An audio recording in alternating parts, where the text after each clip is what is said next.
The Democrat Party has a front runner. It's still Bernie Sanders, but Joe Biden, coming back from the near grave in South Carolina. Plus, we'll take a quick overview of the coronavirus. It's going to be a great show. I'm Randall Terry. This is Voice of Resistance.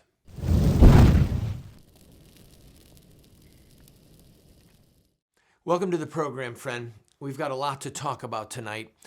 But first, I want to talk with you about the coronavirus and its implications, first for our health and then for our nation and its governance. As of this filming, there are 11 states that have confirmed cases of the coronavirus. About 66 people, one story says 65, one 64. So in the mid to high 60s of the people who are confirmed with having the virus, and then we have 6 deaths. Now, I'm going to start with the sad news, and then we're going to work backwards.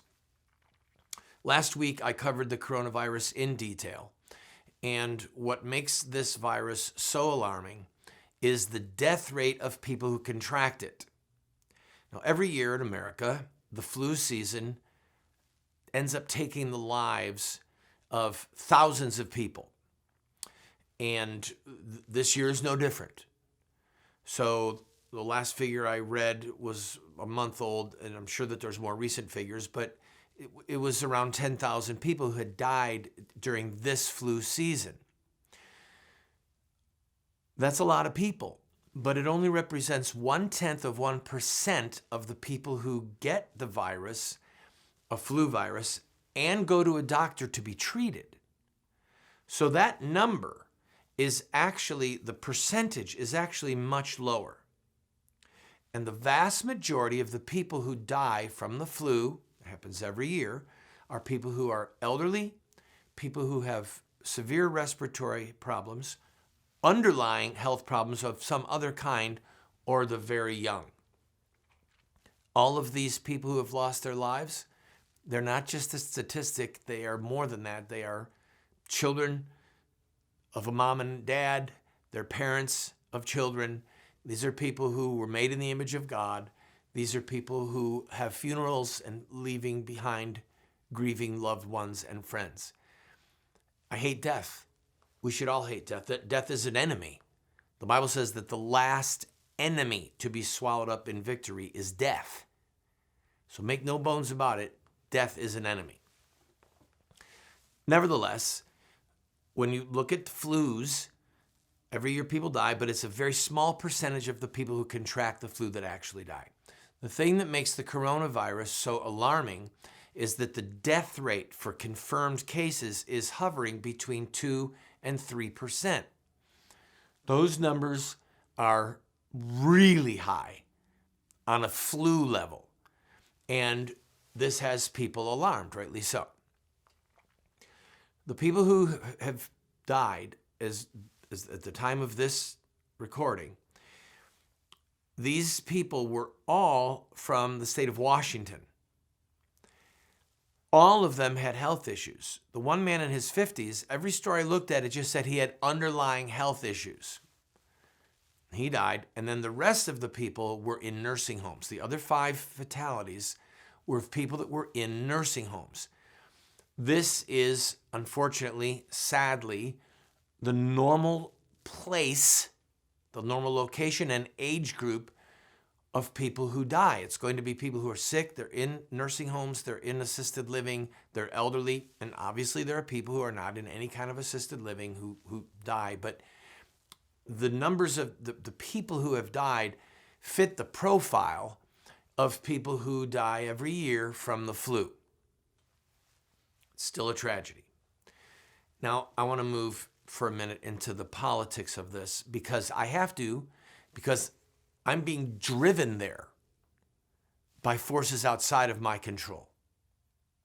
Usually when there is a sickness, usually when there is a catastrophe, usually a terrorist attack, something horrible, Americans pull together. The political atmosphere in this country has become so highly charged and so bitter that the Democrat Party and the mechanisms of propaganda of the national media have resorted to making this about Donald Trump's failed presidency. A columnist for the New York Times a couple days ago said it might as well be called the Trump virus because of things like Senate Minority Leader Schumer saying that President Trump was caught flat-footed. He has just blown this. He's a miserable failure. Mike Bloomberg running ads all over the country saying what he would have done and how President Trump has said this is just a hoax. It's ugly, friends. It's malicious. It's deceitful.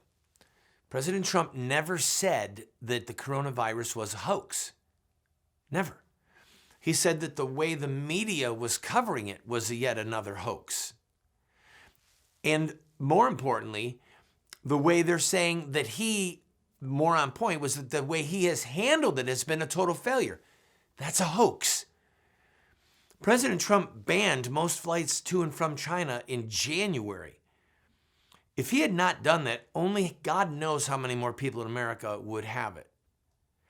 But he was criticized then for banning the flights. It's as if he can do nothing right. They are so obsessed, so obsessed. I listened to Chuck Todd the other day, portions of his interview with Vice President Pence. It was despicable. I do a television show. I have interviewed people on TV and on the radio for nearly 30 years, and I know how to at least do a respectful interview with someone I disagree with, and how to not be malicious, or how to frame it in such a way that I'm just being rude. And that's what Chuck Todd was doing with Vice President Pence. President Trump is not to blame for this virus. They are spending billions of dollars to try and figure out how to contain it, how to treat it, vaccines.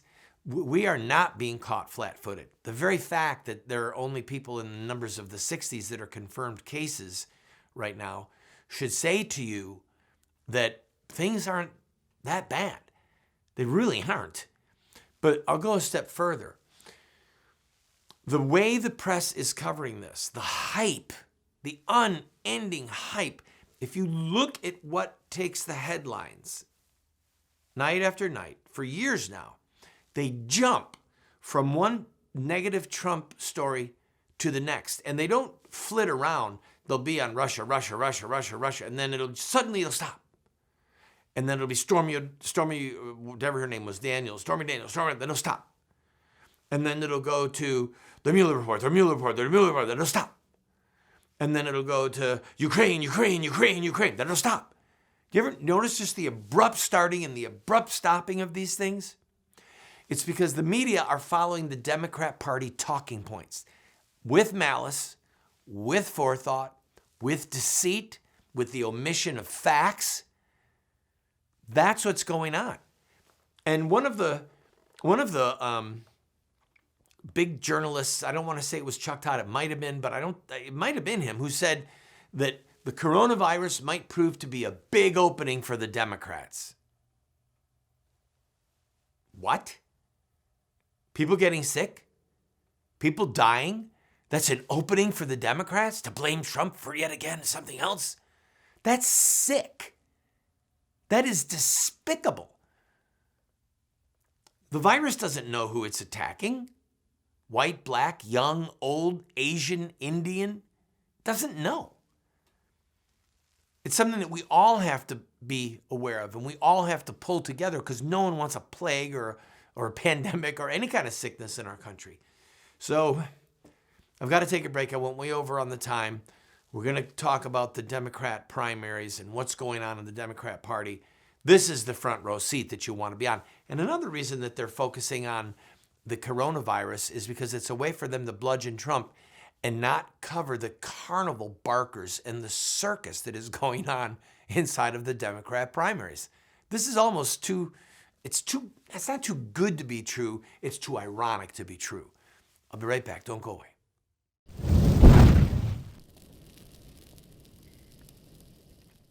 Introducing Roxy Guitar. If you're a guitar or bass player, whether you play acoustic or electric, check out Roxy Guitar. I've been playing for over 40 years and seen guitar stores all over America. I've never seen a store like Roxy Guitar. Roxy Guitar has over 700 guitars in stock, over 1,500 pedals, over 200 amps. For the beginner or price-conscious buyer, there's Michael Kelly guitars. For the serious player or professional, Roxy Guitar has the finest selection of guitar lines I've ever seen. You know I love Warrior guitars. Roxy Guitar has over 100 Warriors in stock. They have Heritage, G&L, Gretsch, John Sears, BC Rich, Duesenberg, Dean, legendary guitars at great prices, including pre-owned Gibsons, Fenders, and more. Let them know you heard about Roxy Guitar from Randall Terry and receive 10% or more off your purchase on select items. Go to roxyguitar.com.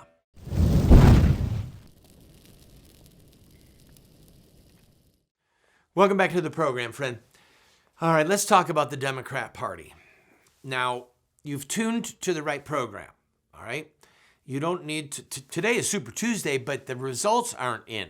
So stay with me while I explain to you what is going on inside of the Democrat Party, because this is really interesting, and a lot of the pundits out there are so frantic to stop Bernie Sanders that they're not giving you the full truth.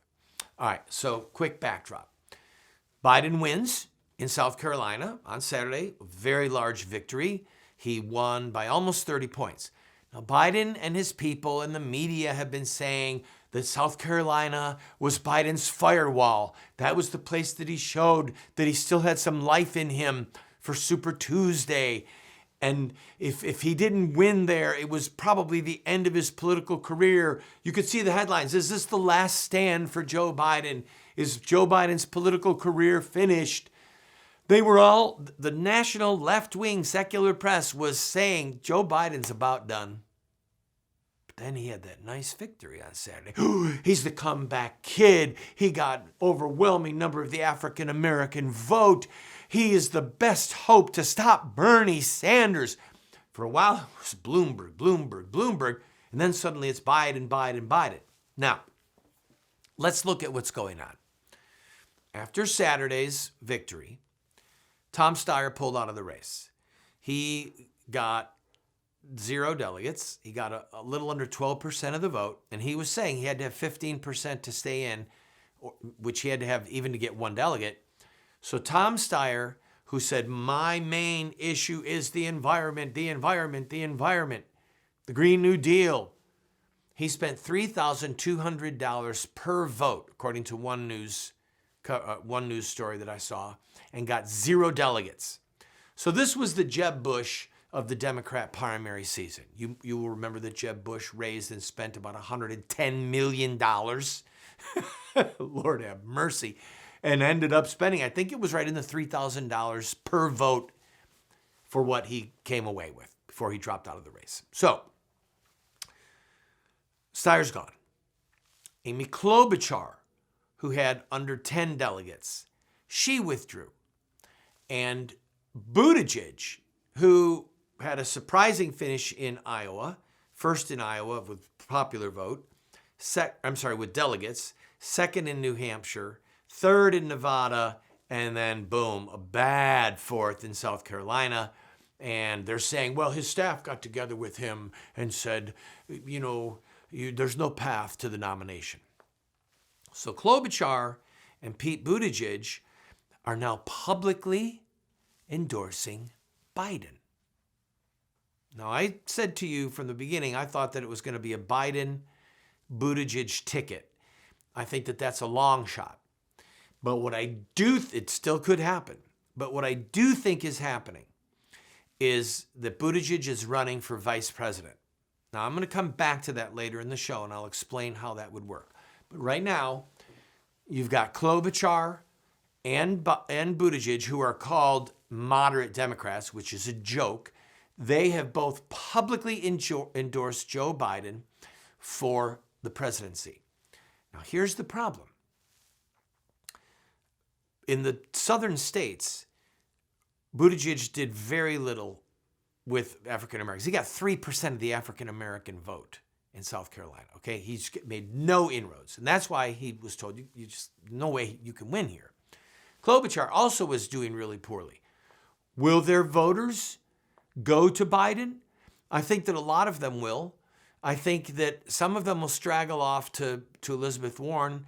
A few of them, a good healthy number of them, are going to go to Bloomberg because they don't believe that Biden has the strength in his body and the ability to raise money. Biden just keeps on looking more and more senile. I don't mean to be unkind, I really don't. But I watch these things, all right? I spend hours watching this stuff. Biden has one gaffe after another. He loses his place, gives wrong names. I mean, he's not looking like the sharpest tool in the shed right now. I've got to take a break. When I come back, we'll explain the polling numbers, what's happening around the country. We'll talk about the possibility of a brokered convention, and I will explain to you why and how Pete Buttigieg is running for vice president. Don't go away.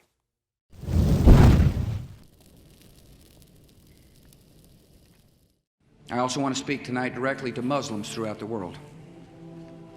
We respect your faith. Its teachings are good and peaceful. And those who commit evil in the name of Allah blaspheme the name of Allah. We have reaffirmed again and again that the United States is not and never will be at war with Islam. Islam teaches peace. Islam is a religion of peace. They are not Muslims, they are monsters. We've been told that Muslim terrorists have hijacked the peaceful religion of Islam. But Islamic art and literature tell a very different story. To know the truth, we only have to study the narrative of the founder of Islam, Muhammad, in his own words.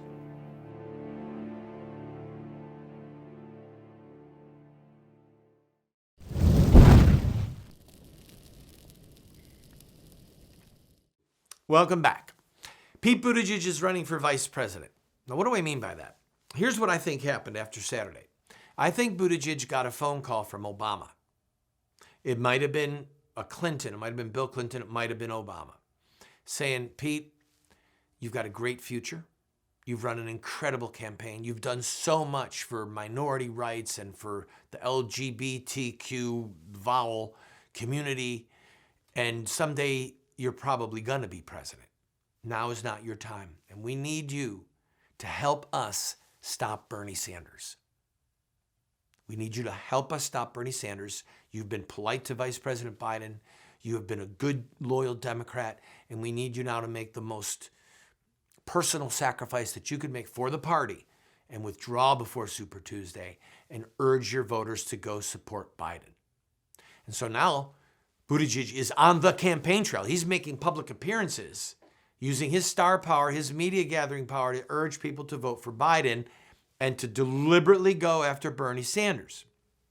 Randall, how does that mean he's running for vice president? It's really easy, okay? Most people vote from the top of the ticket. The top of the ticket would be the presidential candidate. The bottom of the ticket would be the vice presidential candidate. And then further down, very small, would be people that the presidential candidate has promised he would bring into governance in some cabinet position, or the type of Supreme Court justices that they would appoint. That worked for President Trump. Every once in a while, someone from the bottom of the ticket, the VP candidate, will inspire people like, go ahead, think about it, the former governor of Alaska. Yes, Sarah Palin. There were so many people that were excited that she was the pick that they actually got enthused about a McCain campaign. I was one of them. I just did not trust McCain. I didn't like him as a candidate. I didn't trust his policies. But when he picked Sarah Palin, I thought, man, that would put her in line for the presidency. So we've got Joe Biden, who the older moderate Democrats like. You've got Pete Buttigieg, who has raised tens of billions of dollars. One report I saw said $52 billion. He's raised a fortune. And somebody would look at him and go, all those names, all that data, he's got those names. He could bring them into a race where he could raise money as a VP candidate. And then young people who have this bizarre commitment to sexual behaviors and young people who believe that the climate is our existential threat, and they've heard Pete say that, you would get an enthusiasm from the bottom of the ticket. So I think he's running for vice president. All right, I'm going to take a quick break. When we come back, we will take a look at the polling data and a brokered convention. Don't go away.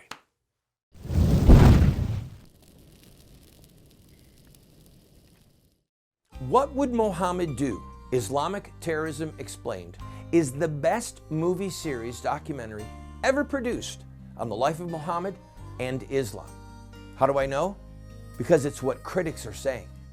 John Moore, radio host and author, said, "I learned more from What Would Mohammed Do about Islam and Islamic terrorism than I've learned from everything I ever read and watched in my entire life." Best-selling author Dr. Bill Warner said, "What Would Mohammed Do is the best movie series, TV production on the life of Muhammad and Islamic terrorism that has ever been produced." Friends, this is what the experts are saying. No one has ever done what we've done. I encourage you to get 1, 2, 4 copies.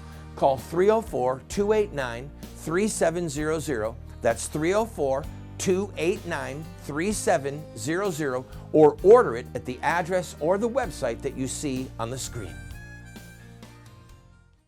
Introducing Roxy Guitar. If you're a guitar or bass player, whether you play acoustic or electric, check out Roxy Guitar. I've been playing for over 40 years and seen guitar stores all over America. I've never seen a store like Roxy Guitar. Roxy Guitar has over 700 guitars in stock, over 1,500 pedals, over 200 amps. For the beginner or price-conscious buyer, there's Michael Kelly guitars. For the serious player or professional, Roxy Guitar has the finest selection of guitar lines I've ever seen. You know I love Warrior guitars. Let them know you heard about Roxy Guitar from Randall Terry and receive 10% or more off your purchase on select items. Go to roxyguitar.com.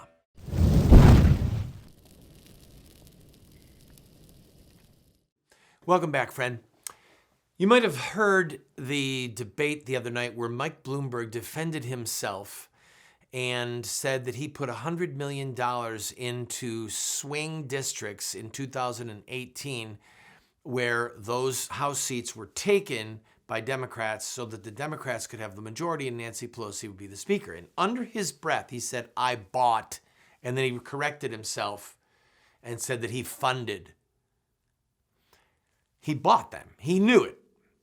So here's what's going on with the polling data and the possibility of a brokered convention. Elizabeth Warren says she's staying in no matter what, even if she goes in with a handful of delegates because it's going to be a brokered convention and she's going to fight like heck to get it. So she's predicting a brokered convention. Then you've got Biden, who is going to come in second in a lot of these states. He might win 1 or 2 of the southern states in Super Tuesday. You've got you've got Bloomberg, who's going to come in second in a lot of these states. Bloomberg is probably not going to take any states. He might take Virginia. He's getting his own list of endorsements, but now people are really falling in line behind the Biden bid and being good Democrat soldiers saying we stand with Biden, we've got to stop Bernie. At this point, if Bloomberg had not gotten in the race, I guarantee you, I believe, that Sanders would have won the nomination. And the Democrat machine is terrified of what Sanders as a candidate will do. Not because they don't believe what he believes. It's because of how he packages it and because he's so honest about it. Okay? So Sanders is going to come away probably with the most delegates tonight. Well, for sure, tonight he's going to come away with the most delegates. But it's not going to be an insurmountable lead that means he's going to get 1,991 by the end of the primary season. Bloomberg's going to get delegates. Biden's going to get delegates. And interestingly, the Bloomberg-Biden delegate count might be a little bit more than the Sanders account. It'll be interesting to see how this plays out throughout the month of March. Biden thinks, I can be the candidate if it's a brokered convention.